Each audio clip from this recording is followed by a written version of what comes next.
प्रिय छात्रों, हम लोगों ने पिछले वीडियो में यहाँ तक देखा था। अब हम लोग पिछले वीडियो में यह देखा था कि किस प्रकार से प्रभा आ गई है और समर अपने जीवन की पिछली सारी चिंताओं, सारे दुख को भूल गया है और फिर भविष्य के बारे में नए नए सपने किस प्रकार से संजो रहा है। वह आवाज़ लगाने ही वाला था कि प्रभा चली गई। अब जैसा कि हम लोगों ने देखा, प्रभा कमरे में आई, संदूक खोली, उससे कुछ कपड़े निकाले और वह वहां से चली गई। अब देखिए क्या होता है।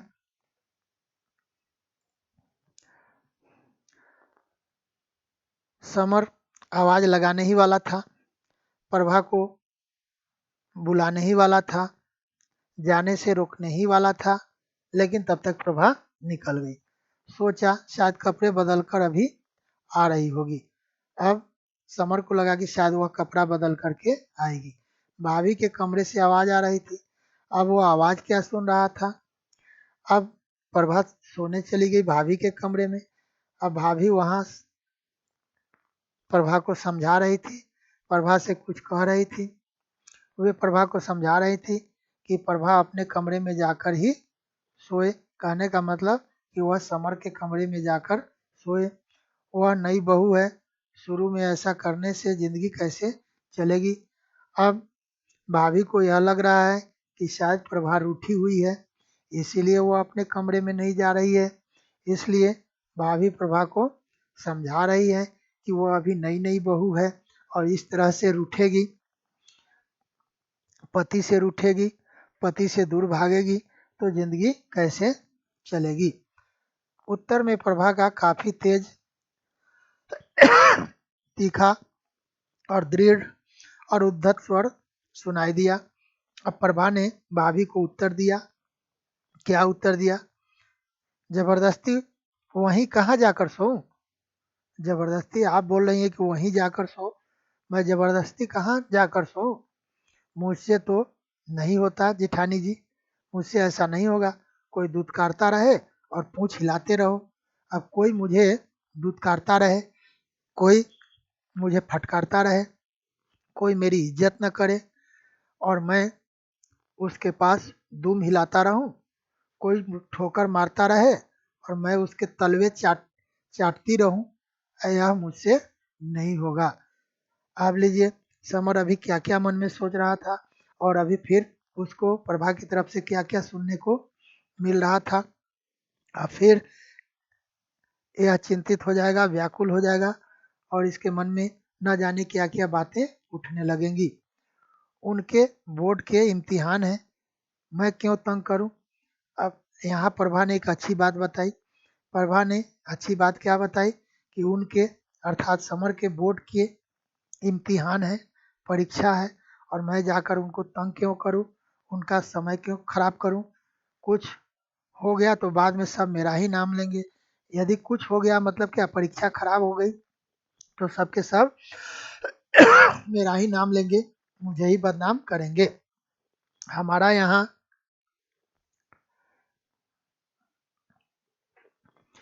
यहाँ आना तो उन्हें जम दिखाई दिया और तुम कहती हो कि वहीं चली जा। अब प्रभा यहाँ कह रही कि मेरा यहाँ आना तो उन्हें जम दिखाई दिया। जम दिखाई दिया मतलब मृत्यु के देवता जो यमराज हैं वह दिखाई दिया।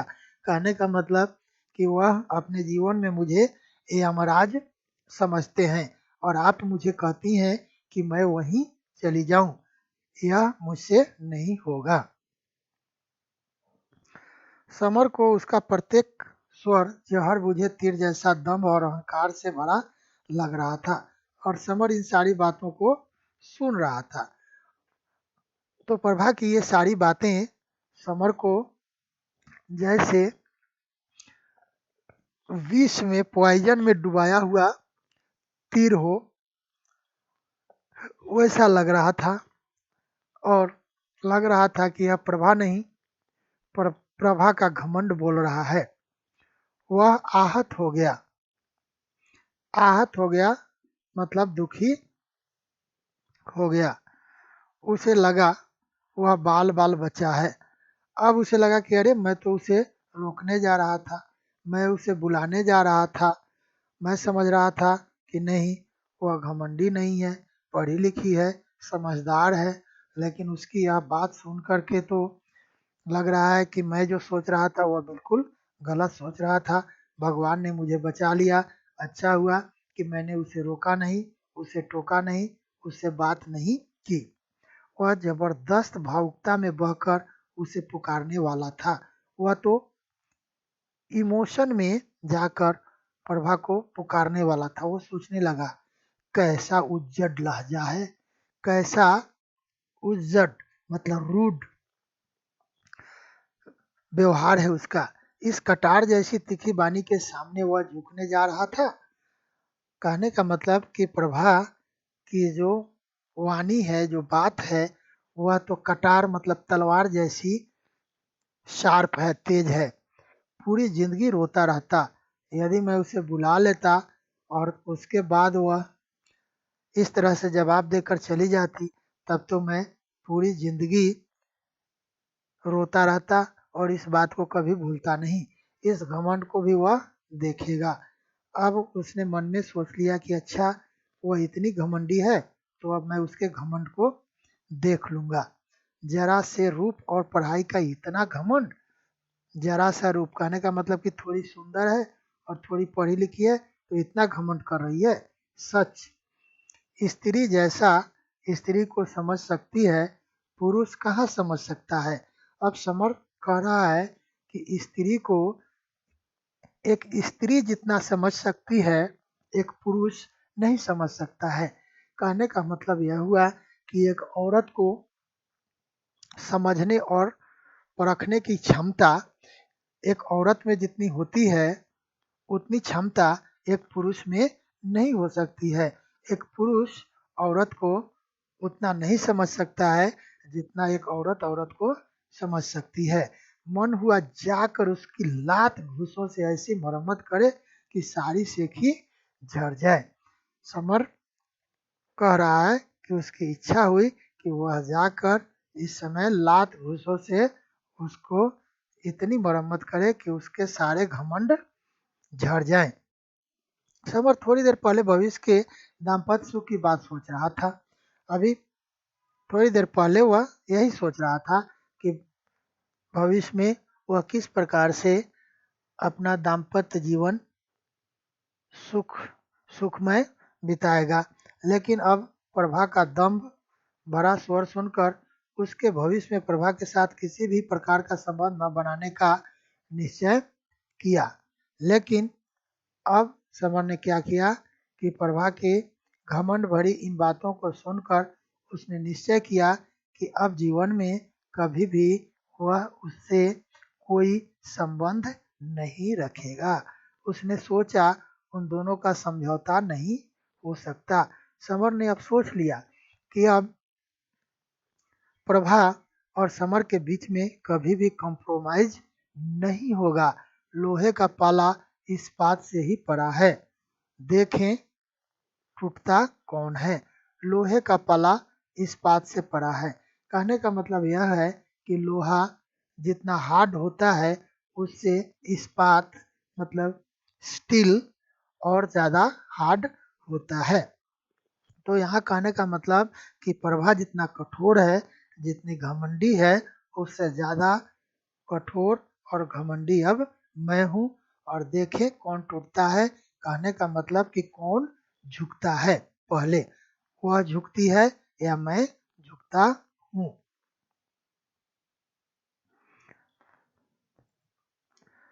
प्रभा आई, संदूक खोला, कुछ रखा निकाला, जमीन पर कुछ बिछाकर वह उसकी तरफ पीठ करके लेट गई। अब भाभी प्रभा को अपने कमरे में सोने नहीं दी, वहां से उसको भगा दिया। तो फिर प्रभा आई, फिर बक्सा खोला, बक्से में कुछ रखा, फिर बक्सा में से कुछ निकाला और जमीन पर कुछ बिछा ली और वह समर की तरफ पीठ करके सो गई। समर उपेक्षा से खंड काव्य पढ़ता रहा। समर नेग्लेक्ट करके और एक किताब को पढ़ता रहा। वह मोम नहीं है जो जरा सी गर्मी से पिघल जाएगा। अब समर सोच रहा है कि मैं वह मोम नहीं हूँ जो मोम मतलब वैक्स, थोड़ी सी गर्मी मिलती है तो वह मेल्टेड हो जाता है। तो समर का ये कहना है कि मैं कोई मोम नहीं हूँ कि जरा सी गर्मी से मैं पिघल जाऊं, अर्थात मैं प्रभा की तरफ अट्रैक्ट हो जाऊं, आकर्षित हो जाऊं और मैं उससे बातें करने लगूं। है कोई ऐसा उदाहरण कि सुहाग रात के दिन इतनी दृढ़ता और संयम किसी ने रखा हो? समर कह रहा है कि दुनिया में कोई ऐसा उदाहरण देखने को नहीं मिलेगा कि सुहाग रात के दिन भी मैंने जितना अपने आप को कंट्रोल किया, जितना अपने आप को नियंत्रित करके रखा, दुनिया में किसी ने सुहाग रात के दिन अपने आप को इतना नियंत्रित करके रखा हो। उसे देख देख कर समर क्रोध से भूनता रहा। अब प्रभा वहां जमीन पर सोई हुई है, उसको देख देख करके समर क्रोधित हो रहा है। घर वालों ने कहाँ फंसा दिया। अब वह घर वालों के विषय में सोच रहा है कि घर वालों ने प्रभा जैसी लड़की से मेरी शादी करा करके और मुझे कहाँ फंसा दिया। मेरी तो जिंदगी ही इन लोगों ने बर्बाद करके रख दी। मेरी जिंदगी इस तरह की घमंडी लड़की के साथ कैसे कटेगी, वरना इन सब की नौबत ही नहीं आती। अब वह सोच रहा है कि घर वालों ने यदि मुझे इस तरह की लड़की के साथ विवाह करा करके नहीं फंसाया होता तो मेरे जीवन में आज जितनी सारी परेशानियां आ रही हैं, जितनी सारी मुसीबतें आ रही हैं, जितने सारे उपद्रव हो रहे हैं मेरे घर में, ये सब होते ही नहीं, इसकी नौबत ही नहीं आती, इसको मौका ही नहीं मिलता। और रात गहरी होती चली गई। रात गहरी होती चली गई मतलब रात बीतती गई। वह मन ही मन में अनेक प्रश्न करता। समर अपने ही मन में तरह तरह के प्रश्न करता और उसके उत्तर दांत पीस पीस कर देता। खुद प्रश्न करता और खुद उत्तर भी देता। और उत्तर क्या देता अपने मन में? प्रभा जी, अभी समझी नहीं हो कि आपके भाग ने आपको किसके आगे लाकर खड़ा कर दिया है। अब ये अपने ही मन में प्रभा के प्रति सोच रहा है और प्रभा को धमकी दे रहा है। यह प्रभा नहीं सुन रही है, यह खुद समर के मन में प्रश्न उठ रहा है और समर खुद ही उत्तर दे रहा है और यह कह रहा है कि प्रभा, तुमको पता नहीं है कि तुम्हारा पाला किसके साथ पड़ा है। जब समझ लोगी तो जानोगी कि आदमी कैसा है। तूने अभी मुझे पूरी तरह से समझा नहीं है। जब तुम समझ लोगी तब तुम्हें पता चलेगा कि मैं कैसा आदमी हूँ। धीरे धीरे रात व्यतीत होती रही। धीरे धीरे रात बीत गई। समर और प्रभा एक कमरे में होते हुए भी अलग अलग थे। दोनों एक कमरे में हैं, लेकिन एक कमरे में होते हुए भी दोनों अलग अलग हैं। तो हम लोग इस पाठ के आखिरी में यह देख लिए कि किस प्रकार से समर का जीवन उतार चढ़ाव का जीवन है।